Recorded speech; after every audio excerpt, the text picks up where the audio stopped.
Well, this evening we may be grateful for the air-conditioned banyan tree because it would be rather warm somewhere in the Himalayas on a night like this. The writing of our book, Self-Unfoldment, occurred about the middle of the years of my public activity. About 20 years ago, which was the climax of the 20 preceding years in which our various lines of thought developed and integrated.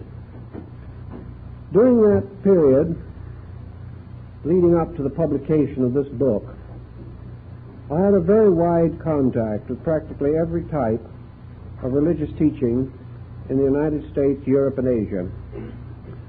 During that time also, I knew most of the personalities with whom we now associate various movements, some continuing, others have ceased to exist.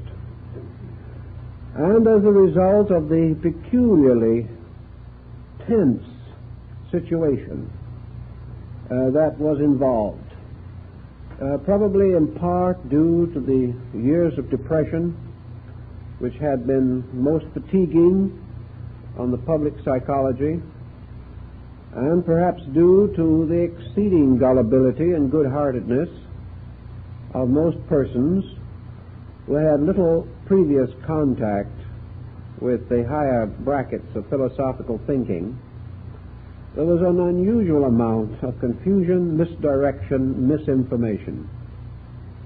Perhaps that was one of the real reasons that led me to write the book. But in any event, most of the points which I have made in this essay are based upon personal observations and experiences and the result of trying to help people put together lives that had broken apart under the pressures of unwise religious thinking. Now, most of the extremely pernicious habits of that time are not as prevalent with us today, but we have developed some more bad habits, and in a good many cases the new habits are merely restatements of the old ones, like man's development of the vices of one generation or another, which look very much like the vices of all generations when we begin to analyze them. It became obvious at the very beginning of my career that one of our big problems was the peculiar inconsistency of human nature in the so-called truth seeker. We simply do not look at ourselves. We are so busy hoping for the best or fearing the worst that we seldom make a factual study of our own natures. We do not really estimate to what degree we are responsible for the troubles that move in upon us.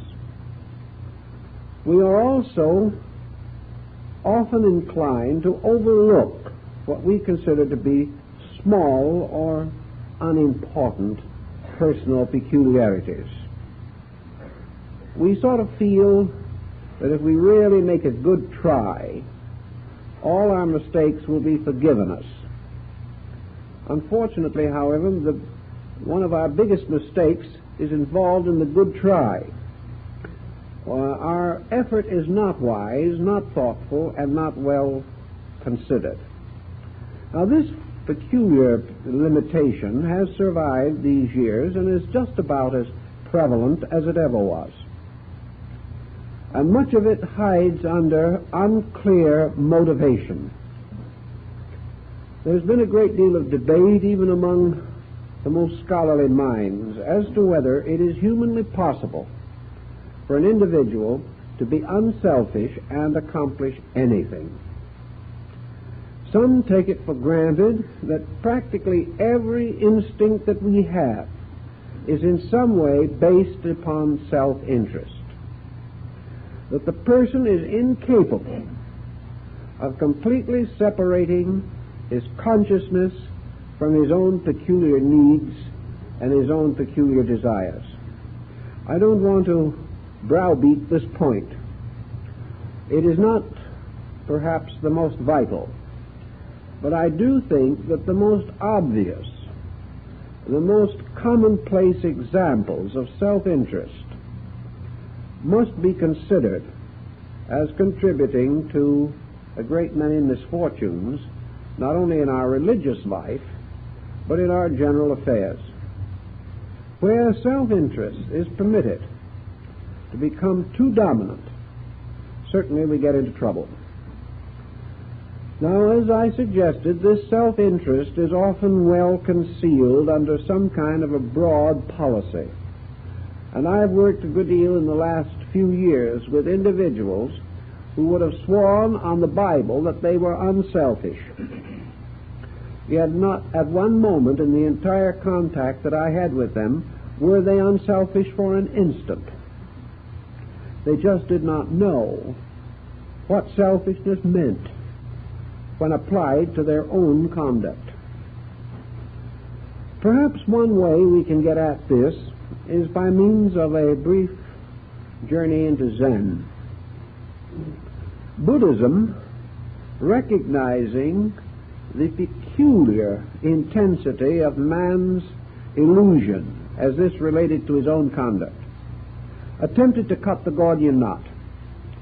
It simply emphasized the importance of the individual completely renouncing the world and everything in it, renouncing friends, family, renouncing home, wealth, ambition, career, and taking the ground that either we served the universal to the exclusion of everything else, or we served the personal to the exclusion of the universal. In Ceylon, the monks of the Hinayana school still very largely follow this old idea that the individual, in order to free his consciousness, had to simply give up every involvement by which consciousness could be conditioned. That it was impossible for the individual to escape the tendency to exaggerate, misinterpret, misunderstand, or allow ulterior motives to enter into his conduct, so long as he was in the world. Now, of course, Buddhism went even further than this. It realized that the person could take his worldliness out of the world and nurse it even in the wilderness. And to cope with this peculiar problem of the worldliness in man, nearly every religion has set up some kind of asceticism to represent a major sacrifice of worldly attitude in the effort to attain a spiritual state. Now, this rather extreme measure has been attempted in the West. It has been attempted by Oriental teachers who came over here, some of them good and some of them bad, but sincere in their effort to create an asceticism among Western people. I've watched this for years, and the results have always been bad. The actual fact seems to be that the average Westerner is not an ascetic. His attitudes have been conditioned too long. There is too deep a rooting in what we term the Western way of life, which is a way of personal involvement in every instant of physical living. Yet there should be and has to be some way in which Western man, without being expected to accomplish the impossible, or have his equilibrium or even his sanity endangered by an asceticism which he cannot understand properly, there still must be some way for this person to grow, to build and develop a type of character that is suitable to his personal unfoldment and to the laws of living under which he exists. I think the Neoplatonists worked with this problem perhaps more successfully than any other Western group. They pointed out that a rugged isolation was not necessary, that actually growth was a use of the commonplace, that the individual could always use the conditions under which he lived and the situations in which he found himself as the basis for a proper and continuing unfoldment of his own nature. This, however, was not interesting in the times of Neoplatonism because it was not glamorous enough. Most individuals felt the need of a highly glamorized or highly dramatized spiritual code. It did not appear to them to be successful or satisfactory merely to learn to live better. They wanted some promise of mystery and magic. They wanted to believe that through some specific exercises they could either travel around the invisible universe or see things which average persons could not see, and sometimes they succeeded in seeing things that nobody ever saw. It was a rather mixed blessing, and I have known a great many of these characters who claimed to be out of their bodies part of the time and were obviously out of their heads the rest of the time. Yet they did not realize this. They were perfectly sincere in their belief that their own strange, wild way would accomplish the ends which they desired. I watched them through all these years of fantasy. I know they did not accomplish the end that they desired. But like most failures of this kind, they went down to the silence of the grave, and no one ever really knew whether they succeeded or failed. But I watched them, and I know that they failed. They undoubtedly gained certain rewards in terms of universal recognition of a good try, but they did not attain the ends which they sought. They simply did not have the basic values by which human beings develop under a pattern or in a situation.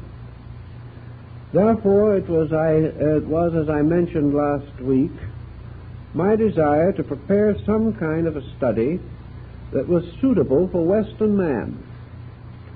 And in doing this, it became obvious that Western man had certain faculties which were useful, that he had his own problems which he also had to master, and that his way of growth was the integration of his own Western way, and that this integration could be helped by an increased understanding of the spiritual foundations of all peoples, for we have all in every generation and in every area been confronted by somewhat similar problems of stress.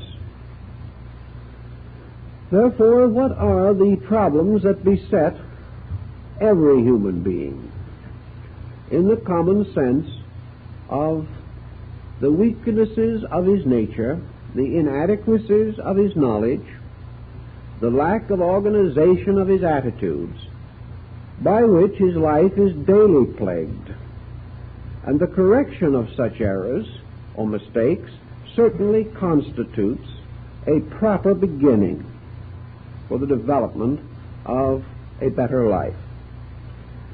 All great systems have pointed out that so-called spiritual advancement is not supernormal. It is not something by which the individual is sort of set apart as a different kind of creature. So spiritual growth is simply the development of the natural resources of the individual. It is perfectly normal for the individual to grow. And we can only try to understand why this normal procedure does not operate as it should. A man does not grow because someone waves a magic wand over him, nor does he develop his spirituality in the face of others because he was predestined and foreordained.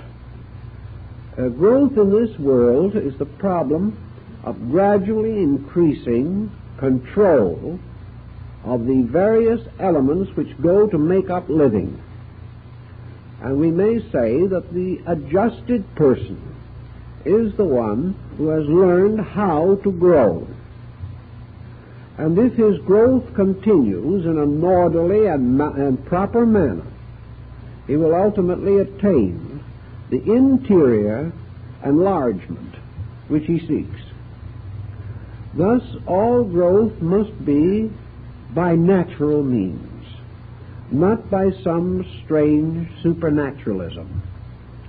Growth is not a strange doctrine. It is the individual gradually putting himself in order, and he must do this on purpose. Now, it does appear, and it is true, that some persons are born, due to the development of their own nature, previous embodiments, or by the laws of karma operating in life, with what appears to be a better foundation than others.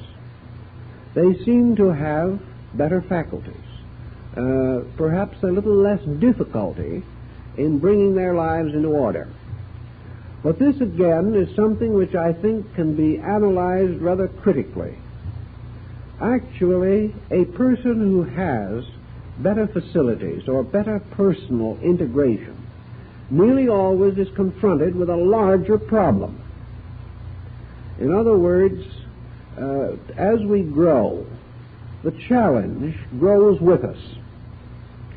And it is not really fair to say that it is any easier for the better equipped person to win this fight than a person with fewer endowments, because the victory is different in each case.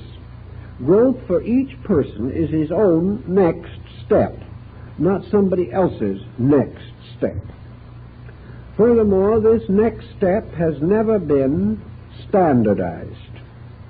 There is no way of saying, getting up in front of a large group of persons or even a small group and saying, this is the next step for all of you.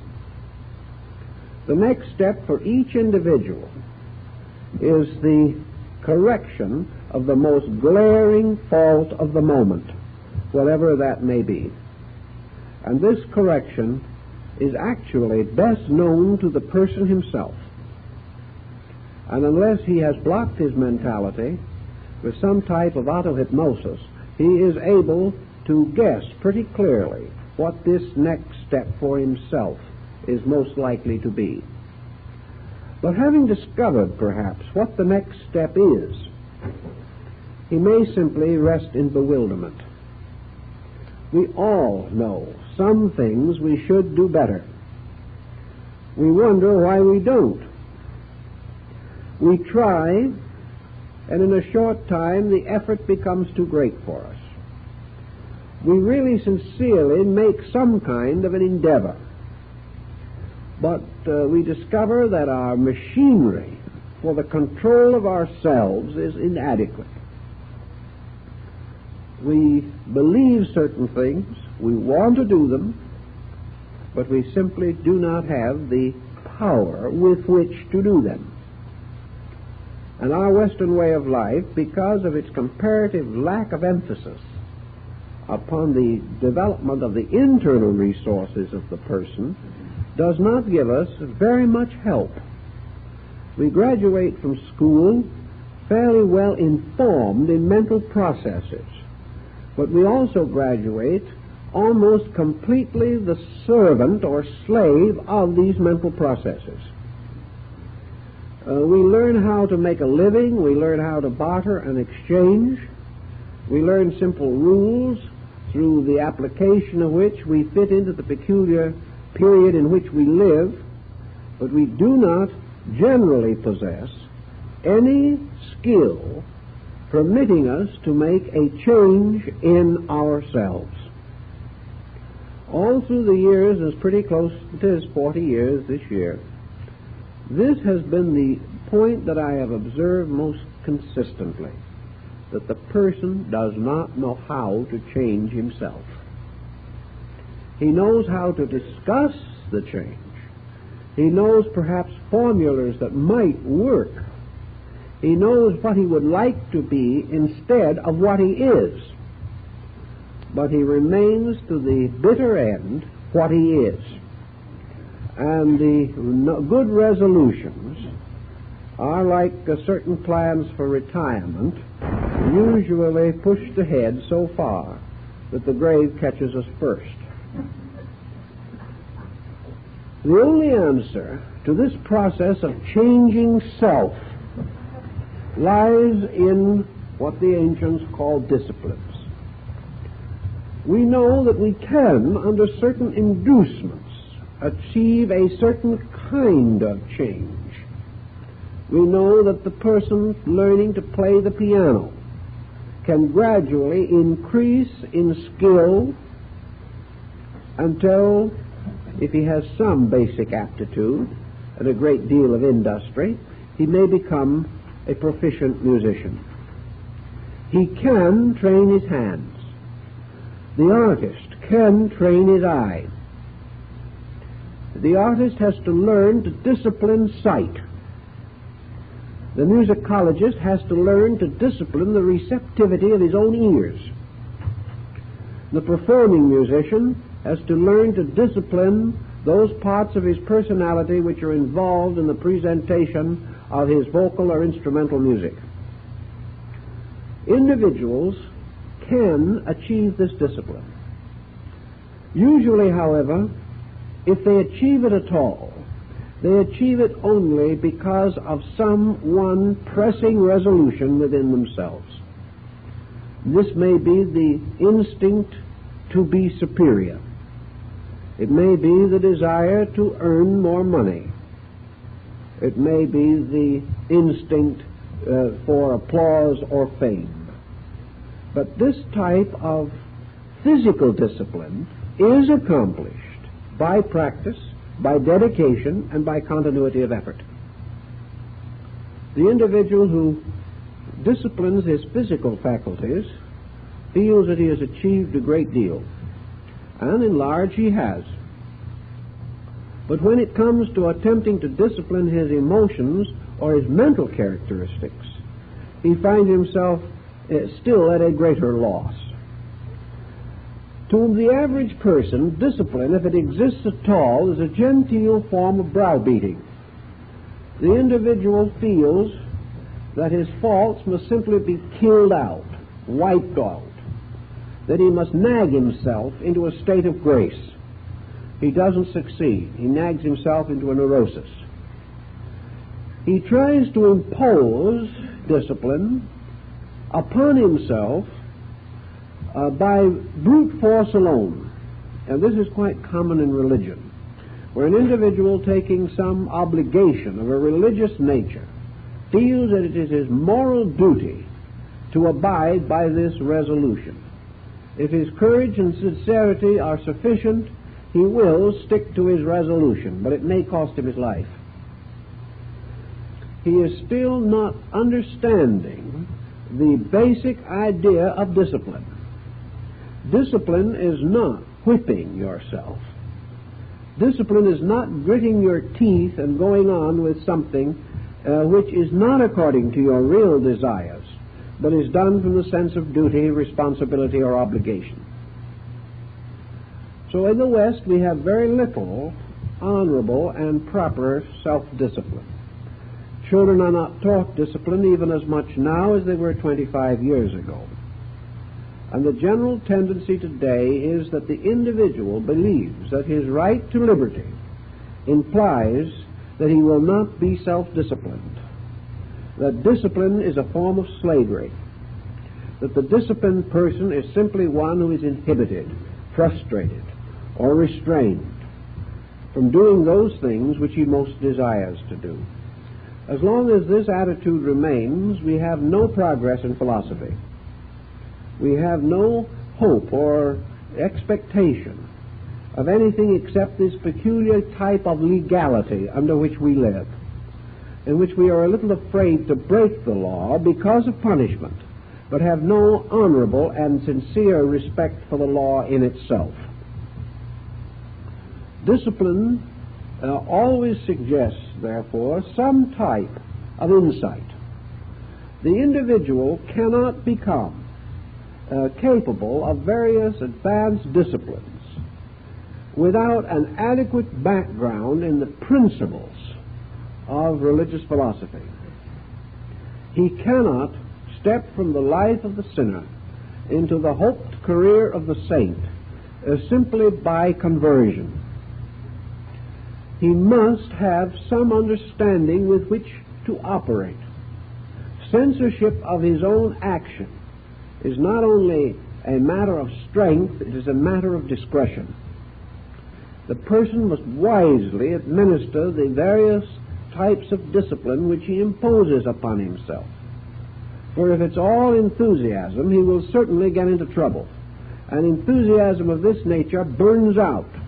And after a period of comparatively unrewarded effort, the individual drops back into his own ways and his old ways because he sees no longer any inducement to be uncomfortable.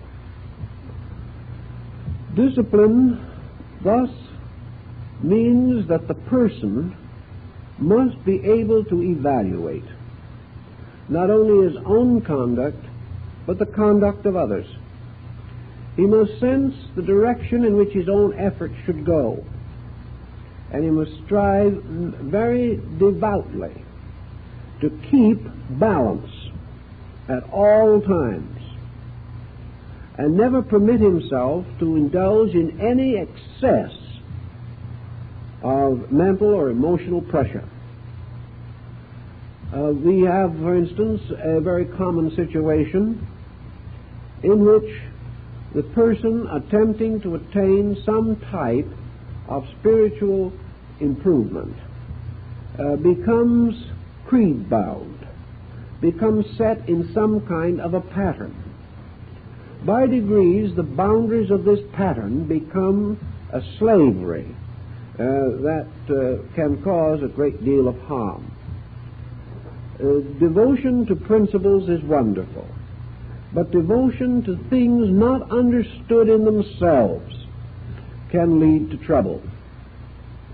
And today, many thousands of well-meaning persons who are seeking to grow for the glory of God have, because of the restrictions which they have placed upon creedal and sectarian considerations, have placed themselves in a condition where it is impossible for them to really experience the universality of anything.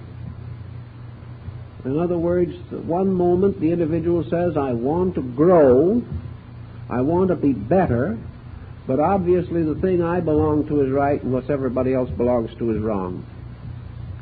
Or, very temperately and very nobly, what I believe is more right than anybody else's. And if these other people are right at all, it's just sort of, well, they're doing the best they can. We, in other words, sort of damn them with faint praise. We become intolerant even while we are practicing tolerance. We become creed-bound and sect-bound even while we are proclaiming the unity of life. And we become critical and condemnatory of others while we are devoutly addicted to the brotherhood of man. These things the person himself seldom sees, but others see it in him, and it's one of the reasons why he doesn't make more converts when he starts out trying to spread the glad tidings that he has received. So discipline is a very skillful problem, and under our present pressures it is a little more important than ever before that we analyze the various procedures, realizing that we must build the new upon what we have and not upon what we have not. That we have certain energies which we have developed, certain policies and practices that are familiar to us. These must contribute the basic material for our improvement. And this is good in itself because it prevents us from making this unfortunate dichotomy in which we declare if one thing is right, everything else has to be wrong. To get out of that emergency, a little Zen is very helpful. So in this book, I've tried to point out these basic issues on the ground that we must begin to grow where we are with the facilities and faculties that we now possess. We must use the instruments which our time and our race has given us, and we must grow in a manner that does not endanger us or cause us to become fanatical, or perhaps more seriously than this, victims of some type of abnormal psychical aberration. The great danger in all these exercises and processes as handed down to us from the past has been the danger of aberration. One of the great French transcendentalists, Eliphas Levi, said many years ago that the garden of Maya, or illusion, is filled with beautiful flowers, and around the stem of each flower is twined a poisonous serpent. It's a very interesting symbolism. And delusion is the penalty of ulterior motive. Delusion is one of the inevitable byproducts of the individual who is trying to develop the superphysical use of sensory perceptions without having disciplined the ordinary use of them. The moment we move from the comparatively small area of the known into the vast and inconceivable area of the unknown, we fall into the most dangerous of all conditions, and that is the state of mystery. Not one person in 10,000 can live successfully in a mystery. This mystery, this darkness which seems to surround us, becomes a kind of reflector and calls out of our own natures and reflects back upon ourselves every abnormalcy that is within us. Thus, as in ancient times it is said, we peopled the universe with demons, and looking into the sky looked as though into a mirror and frightened ourselves out of our wits by our own grimaces. The small child does this. The hole in the dark, the punishment of the dark closet, can work a great hardship upon a sensitive child today. But man trying to move out of the known into the unknown is stepping into the darkest closet of all. And he cannot make this step safely until he is master of himself. Up to that time, this step into the unknown is a step into chaos. And even further than this, it is not that the individual lands in a darkness which he cannot penetrate. He lands rather in a state of delusion, in which he is constantly obsessed by things which are not so. And it is more tragic to believe that which is not so than to believe very little. So out of all unbalanced, unwisely attempted self-development, all efforts to grow spiritually without building an adequate foundation under growth, all such procedures lead to self-delusion. And this self-delusion is not always unpleasant in its beginnings. Usually self-delusion begins to reveal some of the basic aberrations with which psychology is now concerned. And many individuals are being saved from this self-delusion process, which afflicted so many 50 years ago, by the fact that man is beginning to estimate the nature of his own delusional powers and begins to realize how he can fool himself, which he did not know nearly so well 40 or 50 years ago. But actually, all of this delusional material breaks down into the more familiar psychotic situations, the messianic complex, the divinity complex, and similar things. And I have gone along watching and studying and working with many, many lives with these people whose lives I have watched, who have gone through these delusional processes, usually beginning with something apparently lovely, beautiful, wonderful, messages that made things so sweet and fine and grand and noble, and then little by little you could see the sickness creeping in. And this sickness ended in terror, in fear, in obsession, in a gradual increasing doubt about everything, a terrible mental and emotional sickness in which each new terror of the individual was reflected back to him again from the surface of this blazing mirror of illusion into which he was gazing. And in the end, what might have been a useful life lost the name of action. This type of delusion, again, you cannot work with. Once an individual has had a vision, regardless of whether it's any good or not, nothing you can say to him is as important to him as the thing he believes he has seen. No matter how you try to work with him or teach him, he will never be able to give the same strength to your remark as he gives to this disembodied voice that he seems to hear. So by degrees, these vicious experiences take over, destroy judgment, destroy everything, and end in tragedy. The only protection against this type of condition is that man normally is preserved by nature from this type of situation. It is only when he breaks through the guards unwisely that he destroys the protection which nature naturally bestows. But once he becomes disoriented, once he loses anchorage with facts, once he is no longer able to estimate a fact from a falsehood, then he floats away into a terrible dereliction, a situation which too often cannot be cured in this life.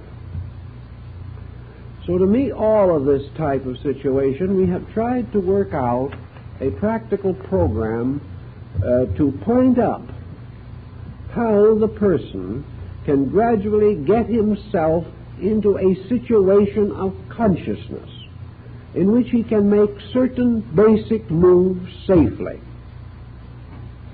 Because the delusion always arises from this internal dishonesty. Now, this dishonesty may not be intentional, it may be ignorance, but it is still wrong. And the small child who drops the match into the keg of gunpowder does not prevent the explosion merely because it's a small child. If we break these rules, we are in trouble. The only way that nature knows to keep us in line is to see that we cannot break law with impunity. So we have to watch these laws and live them to the very best of our ability. Now, in the work of this evening, I've put some markers here and there in the book to bring out some points which I'd like to make some special additional commentaries upon. And part of the material I've already made into a general commentary which I have just given you. In the fourth chapter of the book, under the general heading of placidity, we begin to take up a series of attitudes that are valuable to us.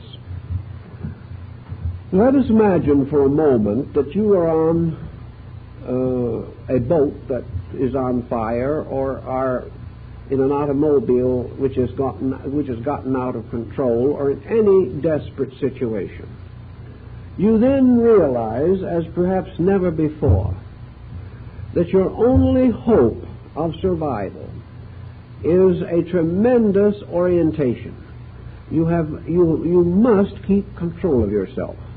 You have to use every faculty as acutely as possible to extricate yourself from this emergency. If you panic, you are lost. Now, this is the same in connection with the personal growth of the individual. Security and progress depend upon not ever panicking. And the panic may be a pleasant one or an unpleasant one. The individual who becomes over-enthusiastic is guilty of the same situation as the one who becomes over-fearful. Always common sense, rationality, clear-sightedness, insight, these all function best if the individual keeps control of himself. So the beginning of our search into this more abstract sphere, as we begin in chapter 4, is to emphasize the importance of the development of placidity in the temperament. If you have a certain placidity, if you are able more or less to accept, if you are able to observe and consider and reflect with a degree of separateness, so that it may be said that you can take a separate look at things. This essentially means that you can partake in many forms of knowledge without being obsessed or possessed by them. That you can take part in a discussion without being insulted or trying to insult someone else. That you listen to learn and not to criticize. That you are perfectly able to sit quietly a whole evening and let somebody else do the talking, instead of believing that it is your moral duty to interrupt. Placidity is this power to gently accept a situation without becoming emotionally or mentally involved, and at the same time alert to all the facts involved. This means that whenever a judgment is demanded, that you can come to this judgment without prejudice, without pressure, that you will not speak hastily or thoughtlessly, nor will you try to dash in with a last-minute solution to a very basic and long-range problem. Now, placidity does not mean that you never, under any condition, become excited. But it is true that for practical purposes, excitement or emotional stress and emotional outbursts are escapes that are useful only to the individual who has no better way of using the energy. Certainly, if you have a certain type of temperament and nothing else to do with it, you may get considerable relief from an occasional outburst of hysteria. It psychologically is regarded as a kind of therapy. It lets off steam. But the real purpose of the steam is not to be let off that way. The real purpose of the steam is to drive the engine. And the individual who is not using his energies adequately and properly is the one who must have some kind of emotional outbursts to balance his own failure to organize his resources. So poise does not mean not to do anything, but it means never to do anything by emergency or desperation. Many people live a lifetime of perpetual emergency. Every issue, every situation that arises has to be met with a full armament of emotional pressure. These people will never get very far in the development of disciplines because they are using too much obvious energy.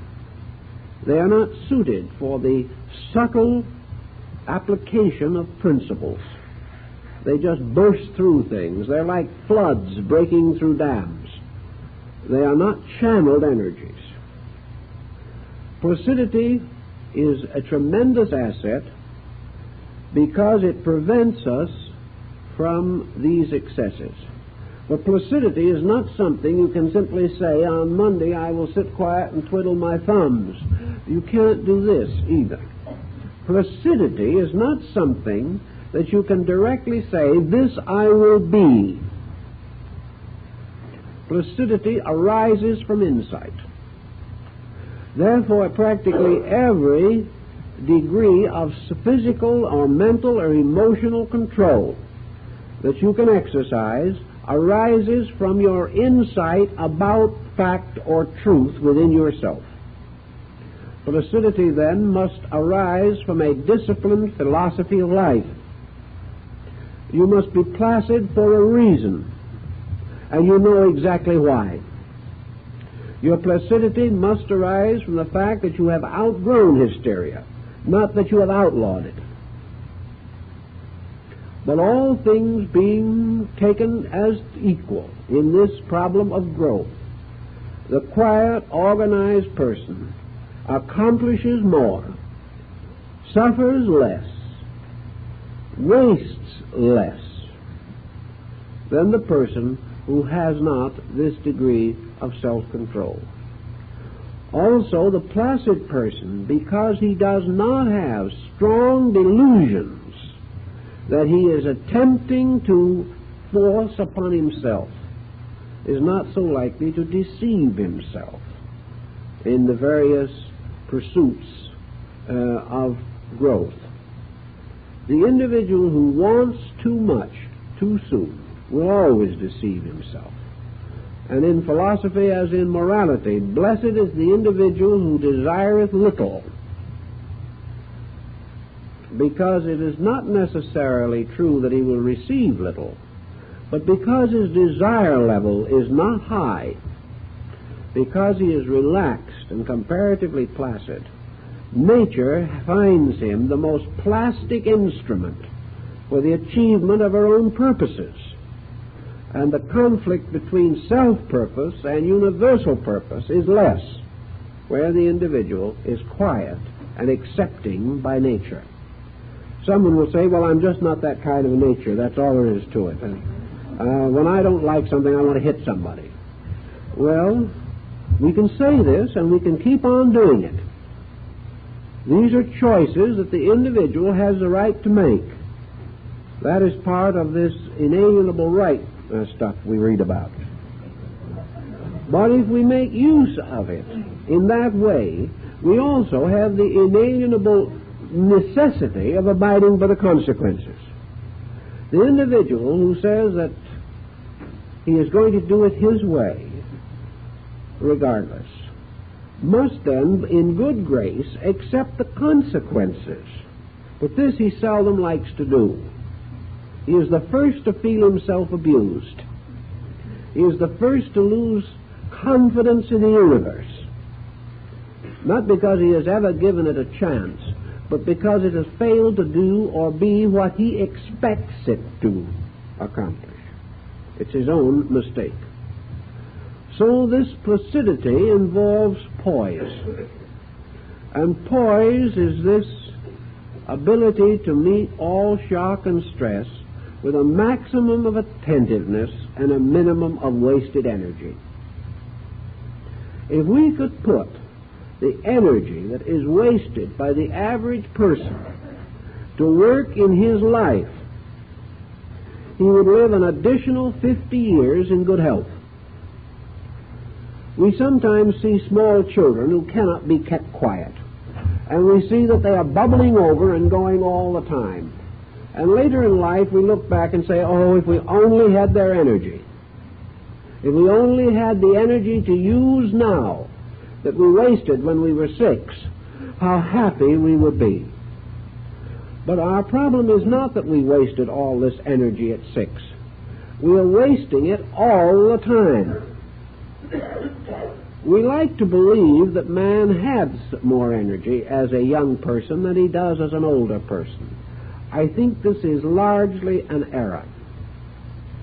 I do not believe that it is a real loss of energy unless there is actual sickness. I think the matter of fact is that the older person breaks up his energy resources into too many patterns. He has 100 things to accomplish to the child's one. He has innumerable purposes. He has fears and responsibilities and obligations that the child does not share. Therefore, he is wasting more energy than the child.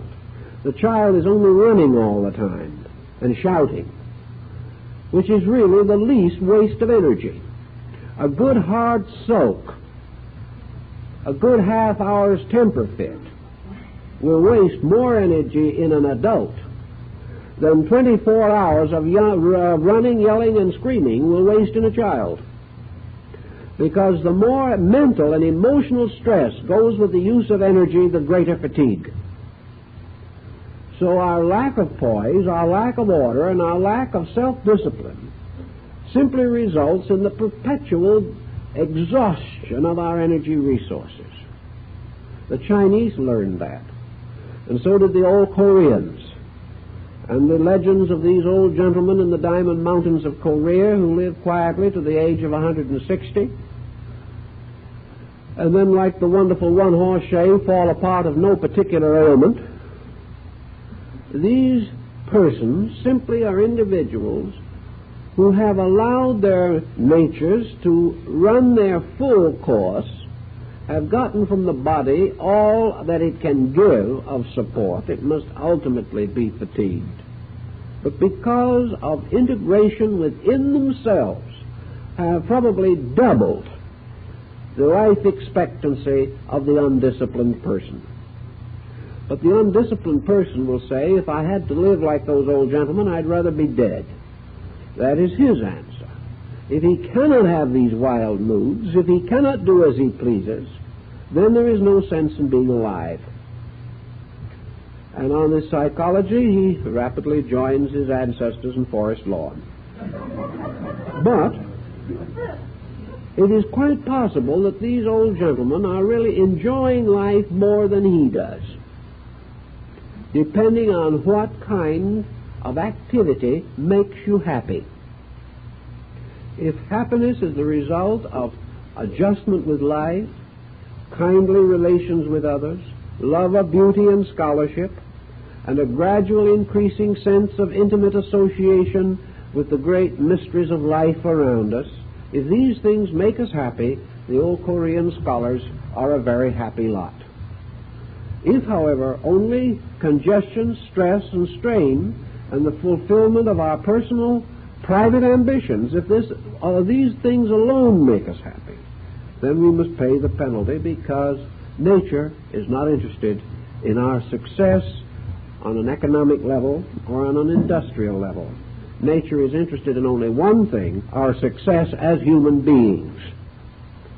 And nature rewards us for that kind of success with the best rewards that she has.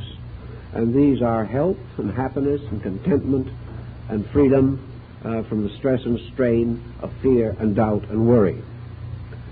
Now, another problem that lies very close to our American way of life is inconsistency. How rare it is to find a person whose words and actions are consistent, whose policies are consistent from day to day. Now, consistency has become a bad word through misuse. By consistency, we do not mean a dogged, continued devotion to our own mistakes,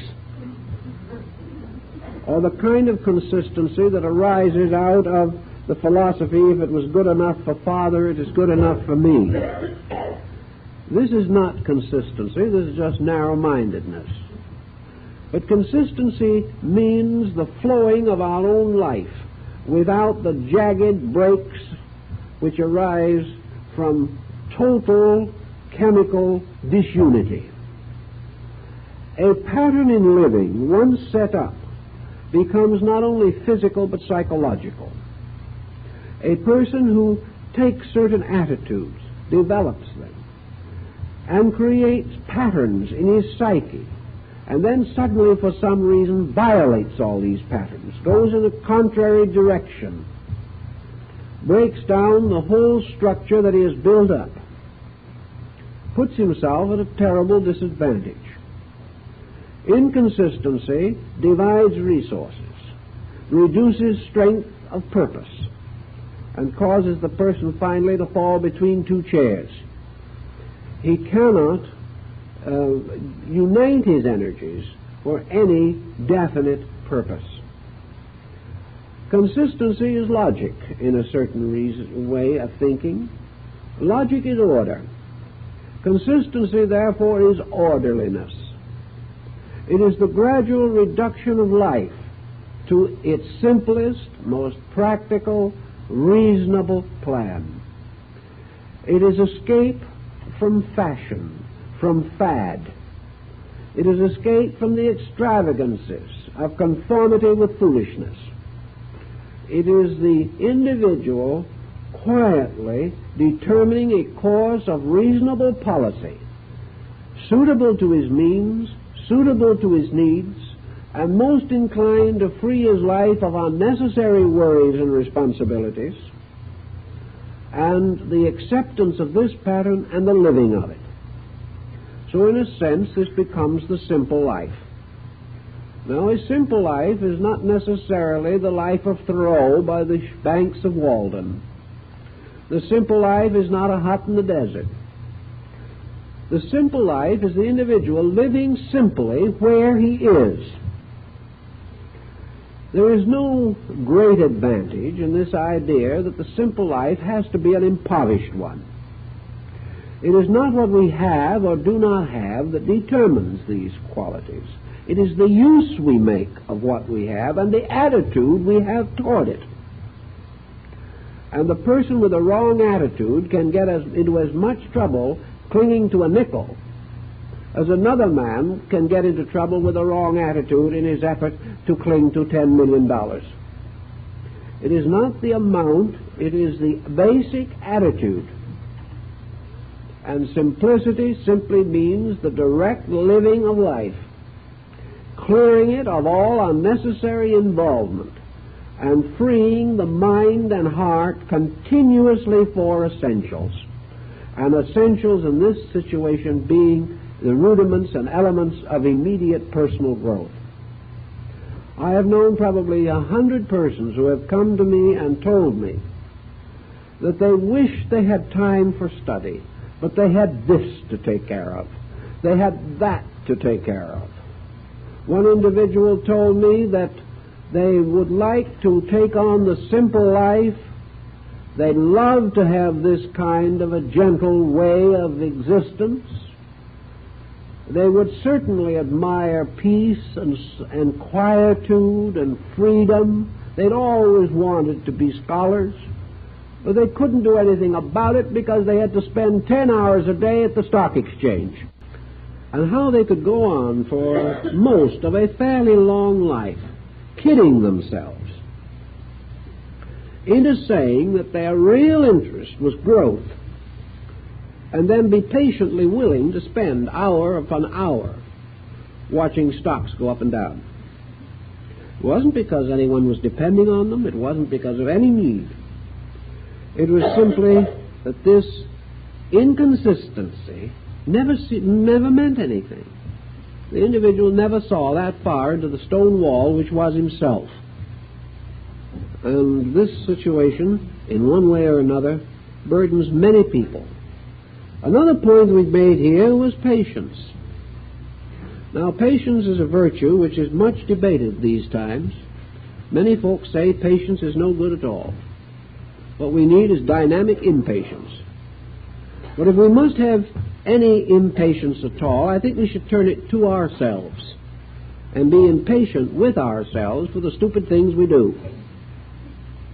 But broadly speaking, patience again is a letdown. It's this quietening down of the nature. The patient person is free from this tremendous impulse to force things. And this effort to force things is especially bad in religion. And the impatient people who are trying to force cosmic consciousness on themselves are not as few as we wish they were.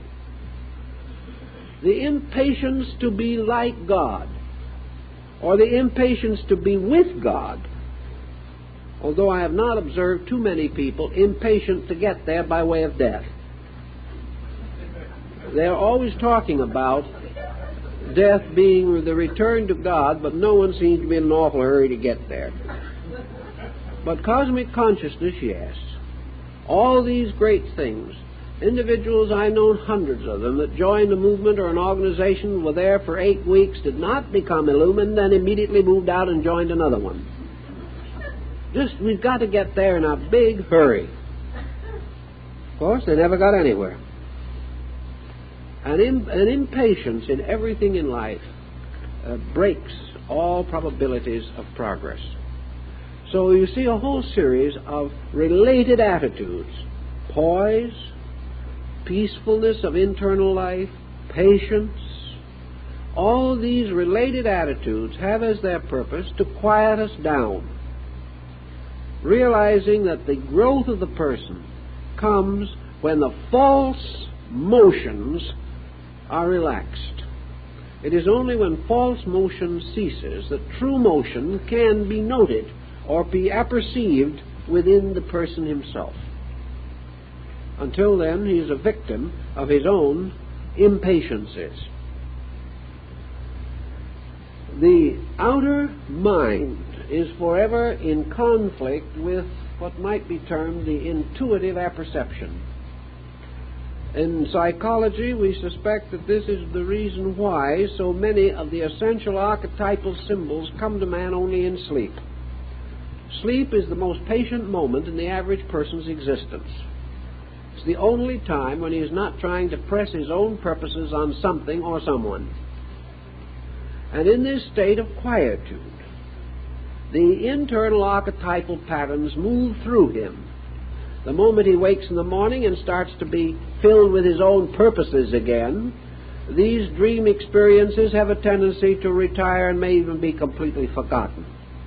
But here is an important lesson, that in the relaxation and quietude of sleep, the individual receives something from within himself, whereas the rest of the time he is forcing something upon himself from the outside continuously. As long as this forcing continues, as long as he is under pressure, he is like a politician who is under the domination of some other politician. He is no longer able to act his own part, to be himself, and must become merely a parrot for something that is not himself. So all these things point to the beginnings of an orderly approach to life. Now, most of chapter 5 is concerned with concentration, and that is the natural outcome of the points that we have been already discussing. Concentration is actually the individual attempting to coordinate his own resources. Assuming, as we know, that the average person has a considerable number of related mental and emotional patterns with which he works, he has a degree of versatility, and he is able to conjure up with his own mental activities innumerable ideas, beliefs, and opinions, or to envision innumerable objectives for himself or for others. The tendency of the mind, therefore, is to become addicted to the immediate pressures of the moment, to throw energy in the direction of immediate interest. And whatever problem is at that moment most fascinating gets the attention. And then the next day a different pattern takes over, and that gets the attention. And by degrees we sort of inch our way in a semi-backward motion through life like the proverbial crab, dedicating our energy to the interest of each separate moment without any definite effort to relate these things or to pattern them or to put a purpose or a continuity into this mental activity. As a result, we may become jacks of all trades, which at a business level is not good, because it means that we have a number of half-developed abilities. In the mental and emotional life, we have an innumerable number of unfinished ideas, some of which perish in the void, others return again to the subconscious, and others still linger along, but without sufficient libido to ever develop anything. Against this type of person, we have the so-called one-track individual, who is usually a complete success and a terrible bore. The one-track individual who has narrowed himself in his interests in order to attain depth. So your individual who gets depth is narrow, and the individual who gets breadth is shallow. And this combination is everywhere obvious. The purpose of concentration is that the person who is beginning to appreciate value, who begins to know what he really wants to do or to be, and who is particularly interested in the integration of his own life into a constructive pattern, realizing that this interior integration is going to move into manifestation and make him a better adjusted person in this world also. This problem of concentration is the gathering up of energies, otherwise to be wasted or lost, to achieve penetration, like the focusing of light through a magnifying lens, by means of which the rays of the sun are brought to a point which gives them burning power. This concentration of faculties and powers means that in some direction we begin to make essential progress.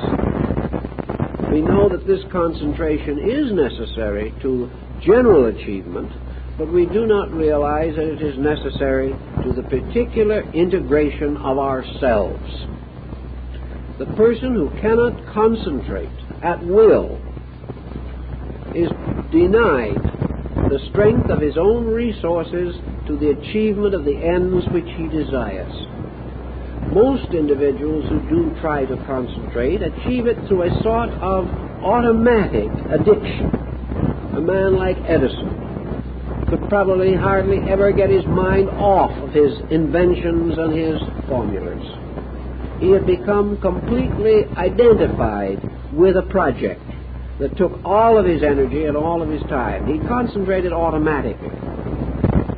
But to the other and to the average person, concentration is something that has to be developed. We have to gradually gain control of ourselves. For he who controlleth himself is greater than he who taketh a city. And this old statement is just as true today as it ever was. So the Indians and the Chinese and all these ancient peoples had their philosophic symbolism about the concentrational processes. And in the Self-Unfoldment book, we take up several of these procedures, always remembering that physical symbolism must in every instance be interpreted into its, might say, universal meaning. For example, we speak in here, in one section, the description of the old Buddhist Arhat, who, preparing himself for the meditative life or for the meditative experience, first seated himself and then gathered his robes about him. Now, this sounds like a very nice bit of thespionics, but it is really an entirely different situation. When the Eastern monk or the Eastern philosopher or the Zen mystic is told to seat himself in the law, it does not mean that he's going to bring up a chair or find a rock and squat on it. To seat oneself means to establish oneself. It means to place oneself on a firm foundation. And in the Buddhist symbolism, the old arhats or the bodhisattvas are most frequently represented as seated in the open blossom of a lotus. Certainly no lotus was ever that size, but that has nothing to do with the symbolism. It is much better that way. The lotus is the symbol of the unfoldment of the universal mystery. Therefore, to seat oneself in the lotus is simply to establish oneself in nature, to remove all conflicts or all inconsistencies which make the earth beneath us an uncertain ground. To seat oneself means to resolve. We are told that in the illumination of Buddha in the deer park at Sarnath, now at the Bodhi tree at Bodh Gaya, later he spoke at Sarnath, but the original revelation was at Bodh Gaya. It is said that he finally seated himself under the Bodhi tree, and he made an obligation or an oath in which he stated that he would not move from that place until either death released him or illumination came. He would not stand up again. He would remain there, seated under that tree, until either he died or the truth was made known to him. Now, the Bodhi tree, of course, is largely a symbolic device also, although that perhaps was some lordly banyan there at that time. But to be seated means to be firm, to no longer wander about. And to wander about may mean to move from one creed to another, or from one notion to another, or from one addiction to another. But to sit down and say, where I am, here I will receive the enlightenment. That there will be no more scattering of resources, no more hunting and searching and seeking, but the realization that all that we know and all that we need to know must come from within ourselves.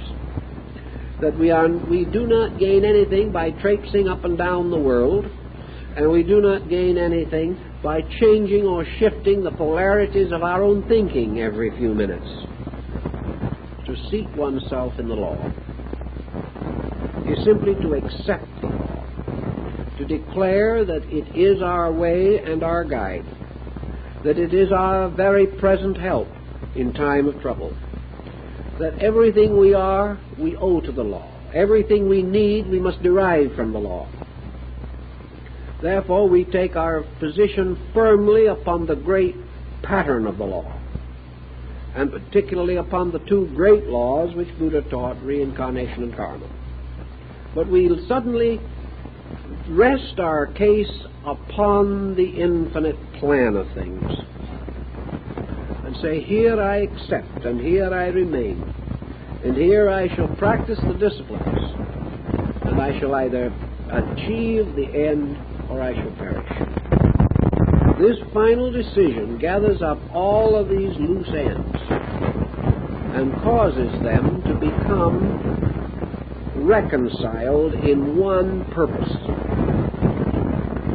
that there shall be no more inconstancy or inconsistency in our moves or our methods or our means. Then the old arhat is said to gather his robes about him, his vestments. Now the robes and vestments are variously understood in the order of Vedanta or Tantra to represent the energy fields which surround the body. But they may also represent our other garments, the garments with which we adorn our intellectual and emotional lives. For our garments are also not only our bodies and our energies, but our thoughts, our feelings, our beliefs, our hopes, our fears. For all these, to a measure, clothe us with the vestments with which we appear before the world, as we present the mask of the persona to those before us. So our temperament our disposition robes our inner life. So we gather our garments around us, can very well and did mean in Tibet and those countries, the reduction of waste of energy, the gradual drawing together of all of our abilities, all our energies, all our hopes, sitting quietly, established in the law, and conserving every resource and power which we possess. And then in very definite quietude to consider what we might term the concentrational procedure. Now, what is the actual virtue of concentration? This has been a question that has a great deal of merit in it for consideration. Concentration is essentially the control of action and even of conscious thought by a policy, pattern, or conviction of the will. Concentration, theoretically, can be achieved by anyone who has the tremendous degree of self-control necessary to accomplish it. If, however, we so interpret it, then concentration may or may not have any spiritual significance. Because concentration, which is merely an exercise of will, is not the end by which the Zen monk, for example, hopes to attain to the Parinirvana. Concentration is itself a symbol, but it is a symbolic process rather than a symbolic attitude. It is a gradual means by which the person demonstrates or proves, if he practices it correctly, the proper method of imposing principle over personal conduct. Concentration, then, is one way of telling ourselves and proving to ourselves that we are no longer the slave of our own appetites and instincts, that we have suddenly realized the true relationship of consciousness and body, that body is the faithful servant of consciousness, and as this faithful servant is one of the most valuable and important of all instruments. But if this relationship is destroyed, or if there is a serious mistake in our procedure, and body becomes master, then man's consciousness is ruled by a beast. The body becomes not the good ruler, but the tyrant, the dictator, the despot, the autocrat, controlling our soul by the autocracy of appetites. The body will not even be able to preserve itself in this way, because it lacks the unit of consciousness by means which man is able to direct body, but body is not able to protect itself. Therefore, when the body rules the person in it, we then have the individual ruled by the worst part of himself. Not because the body is essentially bad. This is not the case. But the body is essentially merely a self-preserving organism, perfectly contented to preserve itself at the expense of the energy which sustains it. It is irrational in that respect. But as the instrument of man, the body becomes a wonderful and useful media for the transmission and communication of knowledge, ideas, understanding, and experience. So our problem in concentration is to demonstrate, more than anything else, the fact that we can concentrate. The victory is not in the thing we concentrate upon, but the fact that we attain the power to turn our attention naturally, easily, and without pressure or force, according to our own purpose. That we say, I am going to think about this for 10 minutes. That we think about it for 10 minutes without even a feeling of distraction or a desire to think about something else, simply because we have decided that for 10 minutes we are going to use the mind in that way. To start such disciplines at 40 or 50 years of age is very much like trying to correct a delinquent child in its late 20s. It is not easy, but it is still a problem that has to be done if the person ever expects to penetrate the veil of illusion that divides him from a world of principles and causes. So in our particular problem, the real end of concentration is not this browbeating, not this sitting with your eyes closed, your teeth clenched, and both hands desperately grabbing the chair arms, trying to think of God when everything else is coming along. This is not concentration. Nor is it concentration to sit all day in some beautiful blue haze of memories, thoughts, and recollections, or dreaming about the wonderful time when we were initiated into the temples of Egypt in some summer land of our own imagination. This is not concentration. Nor is concentration the process of sitting with your eyes densely and tightly closed, demanding infinite supply. It is not the individual or sitting with a rigid determination that he is going to influence his friends, his neighbors, and his enemies. These are not concentration, because concentration aimed at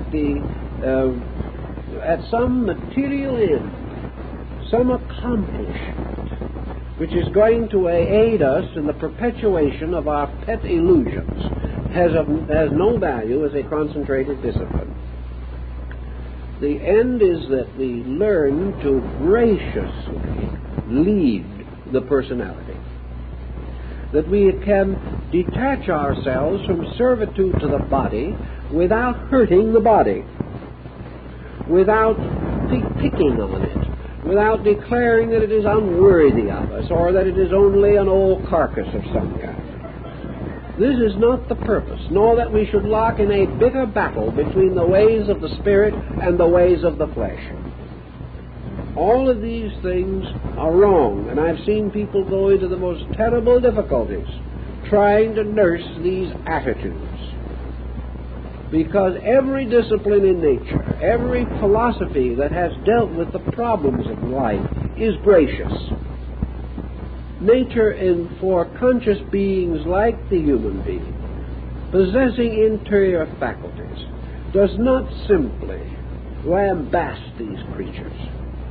It works with them and through them, ever persuasively. And our punishments are only for those who obstinately refuse to see. They are generally given the 7 and 70 different opportunities before punishment is really meted out. So our purpose in this whole concentration problem is gracious one-pointedness. Not that we tyrannize, but that we simply realize that we have a right to use these faculties and to determine how they are to be used. And that through our general studies and disciplines and thoughtfulness, through our philosophy and our religion, and through the counsel of the great teachers from whom our essential knowledge is derived, that we know approximately how these faculties should be used. And we are going to try to bring ours into line with this picture, so that when we say to the mind, think, it will think. And when we say to the mind, rest, it will rest. And when we say to ourselves, this is no cause of worry, we will not keep on worrying. Also, that the instinct to worry or to fear will gradually cease because of basic thoughtfulness and understanding. But by concentration, as an exercise, we do achieve gradually this sense of orientation, this sense of leadership in the compound of our own bodies. Lack of leadership is what causes worry, fear, procrastination, mistakes, which lead in turn to further confusion. Whereas proper thinking, directed properly at the proper time, removes most of the causes of the troubles from which we must later suffer so miserably. So our concentration has as its primary purpose merely to get hold of the reins of these faculties so that we can lead them and direct them for their good as well as ours, but most of all for the good of nature and the great job and the great work that needs to be done. Now, how are we going to particularly practice this concentration? I've told you before many times, I think, of the delightful incident that was told to me by someone who had started a few concentration exercises. They said, you know, I've just never been able to understand it. The moment I keep quiet for a minute and get just nicely started in my concentration, I itch somewhere. Well, this is just about the way it happens. The moment the individual attempts to control himself in anything, he either itches or hurts. There seems to be nothing that you can do to escape this procedure. And you'd be surprised at the successful people who have wonderful reputations for accomplishment, who are utterly bewildered at the thought of actually holding the mind under their control for 1 minute. It's just not even possible. Now, with the mind so completely out of control, how can we expect our lives to be in any better condition? If we are the complete victims of whatever mood passes through our mental-emotional complex, how can we ever have world peace or individual peace? Plato, the great teachers, the great religious leaders have all pointed out the need of the individual to achieve a certain integration, a control of his own life. Now, concentration is a discipline that has to be adapted very largely, again, to the temperament of an individual. There are individuals who have used very strenuous procedures. There are Indian sects, for example, that will assign themselves some peculiar duty requiring concentration. And every time, through thoughtlessness, they fail to perform that particular duty, they simply take a knife and make a 3-inch slash in their arm. And by the time they've made 400 or 500 slashes, they become quite thoughtful. Now, this is a very extreme method, and we hardly advise it in the West. But the point is that these people so greatly value the concept of finally gaining control of their own thinking that they're willing to go to terrific ends to achieve this. They have realized what we have never learned, namely that this control is the basis of all forms of happiness that we seek. That without self-control we can never be secure in anything. For the average person, however, simpler and gentler methods generally will work with patience. We had in the years gone by, we've had the meditators and the concentrators in huge numbers. And I noted that it also became a kind of escape for people who were a little lazy.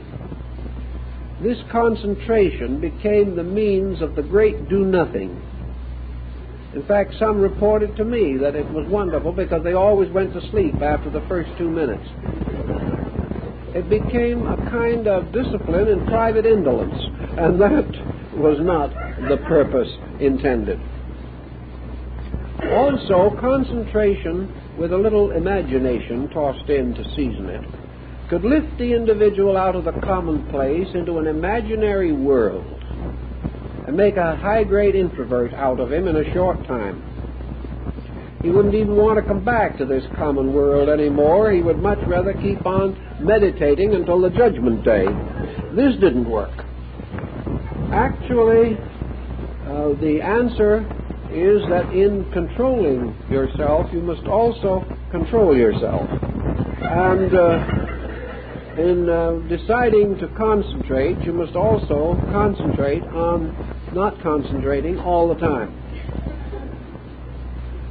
I found in working with people that each individual had a kind of starting ground. As Buddha points out, the long journey begins with the first step, and this is true in concentration.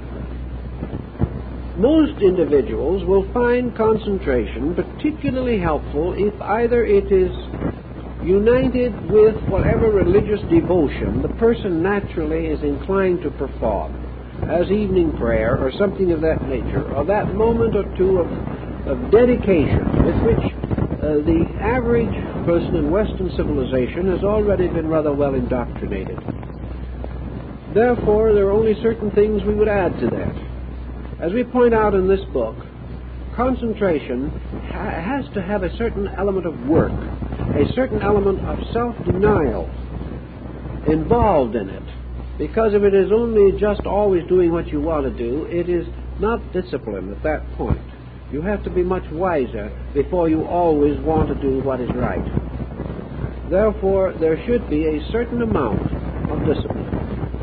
I recommended, therefore, that the person who wished to concentrate would set aside or select, before he starts, a certain time, a time probably least likely to be interrupted, because he is fighting himself all the way, and there is no use making the labor impossible. But if he decides that at a certain hour in late evening or in the early morning, he is least likely to be disturbed, he must then set a time for his concentrational procedure. And I have always advised that the time not exceed 5 minutes. This is hard on some of my friends who think they only get a good start up to the first hour. But you cannot live that way without neglecting something. This kills the purpose of it.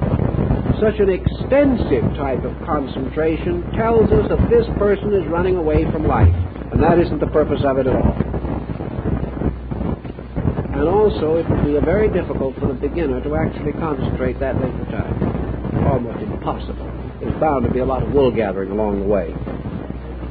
But in 2 or 3 minutes, concentration can be possible.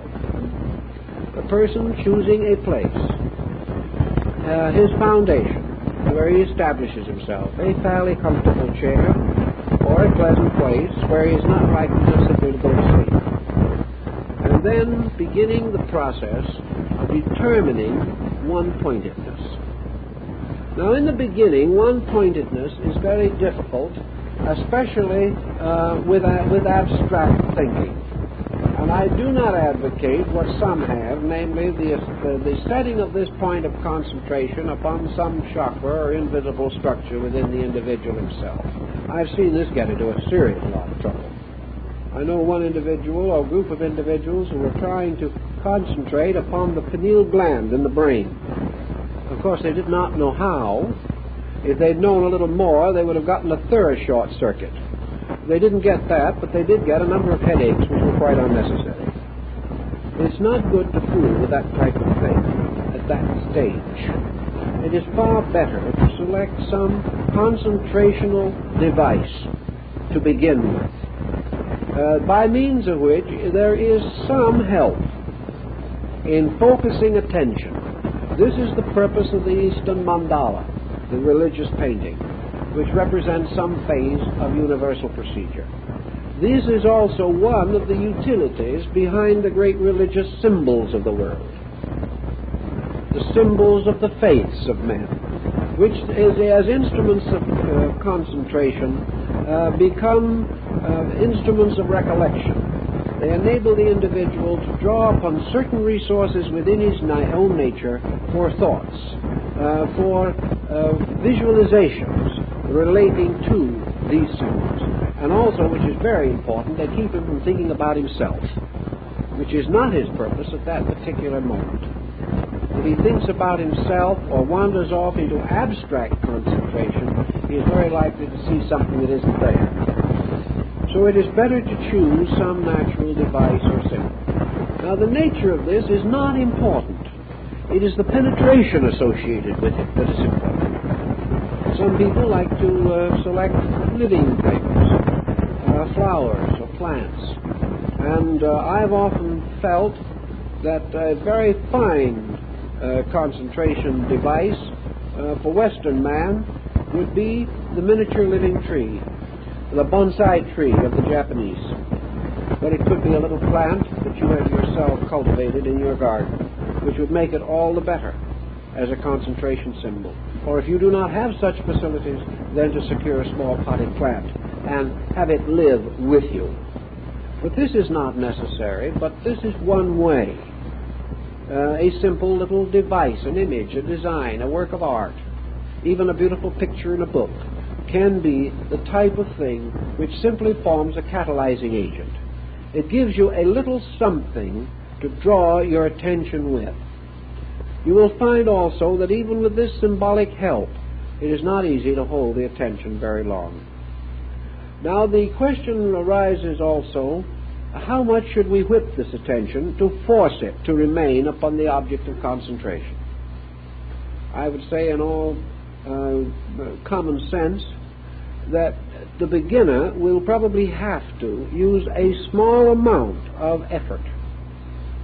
If he merely gives up the moment the mind wanders, he'll give up almost as quickly as he begins. He can't help it. Therefore, I would say that for a beginner starting out, if the mind wanders away from the symbol, that he may draw it back, not too forcibly, but with sufficient intensity to make it focus upon the mood or the symbol or the idea involved. However, if the symbol or if the mind drifts away from the symbol 3 times in the course of a few minutes, I would say that after the 3rd time it is not effective to try and draw it back. Then the person should simply pass over that and go on, and the next day try again. The purpose of the device of concentration is the regularity, which can become inconvenient. The more you try to become regular in this, the more often interruptions will intrude themselves. So you have to gradually exercise a certain amount of discipline. In the book, I have suggested that the individual should accomplish his concentration time with not more interruption than once a week. He may, to begin with, allow himself this interruption of once a week. But the rest of the time, in that, he must have 6 days in succession, or 6 days out of every 7 without interruption. This may mean he has to cancel a social engagement, or miss something on television, or some other horrible calamity. But he must be prepared to sacrifice something. After all he is hoping to gain is his immortal soul, and he must sacrifice a little something for it occasionally. If the concentration discipline is gradually developed, then comes the problem of how we are to look at these symbols, or this object. How are we to understand it? We certainly do not wish merely to gaze at it until we're cross-eyed. That is not a virtue. In spite of the reports of some teachers in that direction. The purpose of concentration is not to develop a glassy glare at the object. The purpose of concentration is to become increasingly aware of the penetration of this object with consciousness. If, for example, we have chosen a living thing, a tree or a flower, a little plant or something of that nature, the purpose of our concentration is to achieve a rapport with it, to become aware of it as a consciousness, to attempt to understand it and the processes of life which are involved in it, to understand its livingness, to understand, as in the case of the plant, its growth, the unfoldment of life through it, and to gradually visualize within ourselves this growing thing as a symbol of the growth of all things. The mandala is always the symbol of a universal, until gradually we come through this concentration to the simple, dynamic inner experience of the truth of growth itself. Another symbol might give us the dynamic of the truth of beauty, or the truth of order, or the truth of mathematical progression. Whatever the subject may be, the purpose is that the symbol shall unfold itself into a manifestation of universal law. That out of this concentration we shall become aware, more intimately and more directly, of the great sources of instruction, of knowledge, of life, and of reality around us in nature. Finally, all of the mandalas, Tibetan, Chinese, Hindu, even European, where we occasionally find them, are representations of the universe. They are symbols of the infinite processes of existence, and our purpose of using them is to become aware of this livingness that the symbol portrays. The final end of the concentration is therefore a kind of prolonged, gently sustained attentiveness, in which gradually we make ourselves capable of receiving a connected report about life. That this report is not broken up by our loss of attention, for the inflow of universal wisdom is never slowed or broken by anything except man's inability to receive it. Therefore, it is the breaking of the instrument of reception that cuts us off from the cosmic consciousness of things constantly. And the fragmentary nature of this instrument prevents us from tuning in at all without a certain amount of discipline.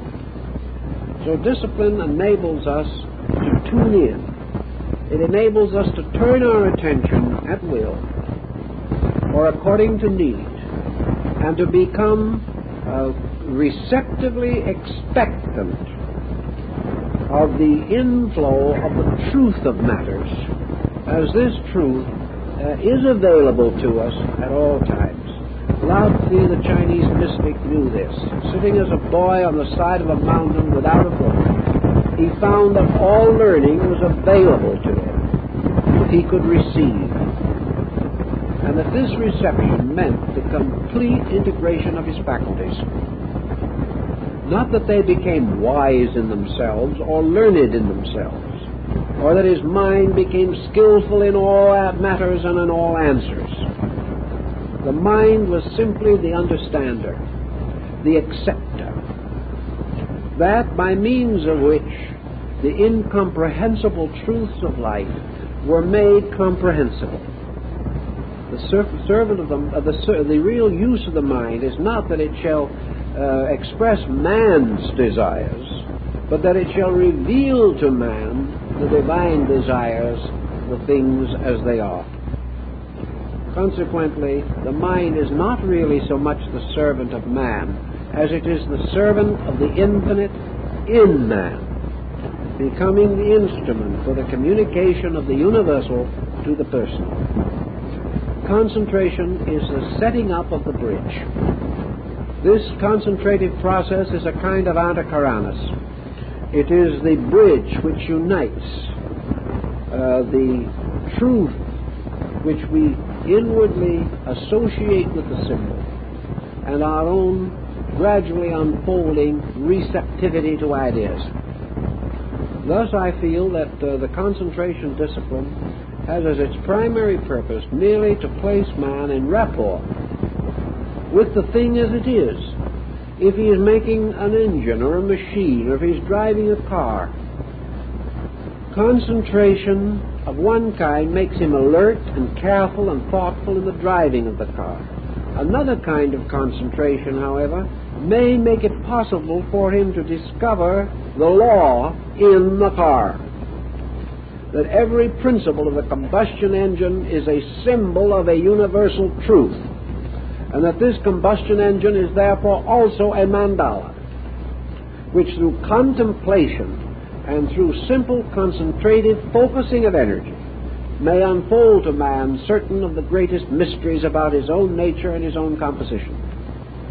Thus it is this process in concentration that the individual, through gathering his faculties, is able to experience universal truth in the most commonplace things, penetrating all appearances and forms of things. seeing always substance and essence when he so desires. He does not do this at every moment and make himself a bore to everybody. But he does have the capacity at will to say, what does this mean? And discover what it means. So he gains two ends.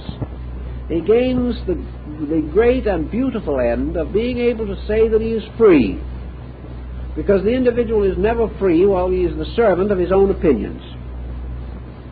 He is free when he can think when he pleases, as he pleases. And he is doubly free when he pleases to think that which is so.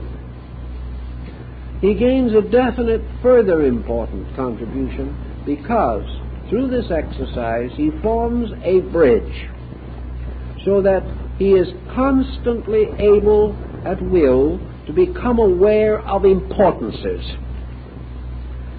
Now, I know several instances of this kind of importances. Years ago, I knew a little Zen monk who at one time was very, very anxious, for no reason that I've ever been able to discover, to see an American baseball game. Now, there was nothing much less Zen-like in appearance than the baseball game. But I finally took this little man and took him to a ball game, and we couldn't have picked a worse one. It was one of those games which practically causes the trained spectator to pick up the seats and throw them. After it was all over, I didn't know just how my little Zen friend was going to take on this. He was radiant. He said that game was the most beautiful example of Zen he had ever seen. To him, everything meant something. Of course, it meant nothing in terms of baseball. But to him, it was all law. The way the man threw the ball, the way the man batted it, the way somebody else caught it or didn't catch it, was terrific. He saw a universe unfolding on the gridiron. Well, it probably is there if you want to study it, because even the simplest game is based upon laws or the game won't work. You can't say that a game of bridge is not a highly, skillfully developed formula, unknown to those who play it and unappreciated to the individual who doesn't play it. But we cannot say that it has no message or no meaning. It depends upon what we can do to vitalize that meaning. And under concentration, the universe opens up into an infinite area of valid meaning. And all the doubts and fears and miseries and worries we've had about the universe dissolve. And in their places are these magnificent areas of experienced certainties. Thus, concentration, I think, is a very valid discipline if it isn't overworked. And in the long run, the individual doesn't have to practice it at all. It becomes automatic. All disciplines, all rituals, all ceremonies are in a strange way themselves symbols of common experience. The individual prays for a few minutes each day until he suddenly really realizes that the ultimate prayer is his own life, recited at all times. Some people can only feel godly for 5 minutes, so they have to pray. Others can feel godly all their lives, and their life is a prayer. And the words they speak would mean very little in comparison to the nobility of the deeds that they perform. Concentration is the same thing. The individual concentrates by discipline because he doesn't know how. Once he has learned how, it becomes an automatic process to be aware and to use faculties for awareness rather than for criticism and condemnation. And as soon as the individual gains this awareness, he gains with it not a closed-out universe in which all unimportant things are left behind, but a universe in which there are no longer unimportant things, but everywhere experiences. which if understood become beautiful, become meaning, and add to the wealth of our understanding, appreciation, love, and regard. In this type of meaning, I think concentration becomes highly valid. But concentration to get what you want, in the common sense of the word, I do not regard as valid, unless what you want is simply the power to appreciate the beautiful. If we do not ask for things, but ask only, as the old monk did, for the power, the insight to see the good that is, then gradually the concentrated faculty develops, changes our lives, and makes us gracious, wonderful, and acceptable people. Thus the discipline actually becomes a sacramental way of life. Never difficult, never heavy, never boring, never unctuous, never sanctimonious, but simply the quiet ability to get much more beauty, glory, fun, and happiness out of simple things than we've ever known before. This is the childlikeness of Mencius. This is the natural faculty of man, which until contaminated sees good, God, and truth in everything. This concentration, if quietly developed, I believe would be beneficial. Now I think I'd better give you all a chance to try it. So we'll be seeing you a week from tonight.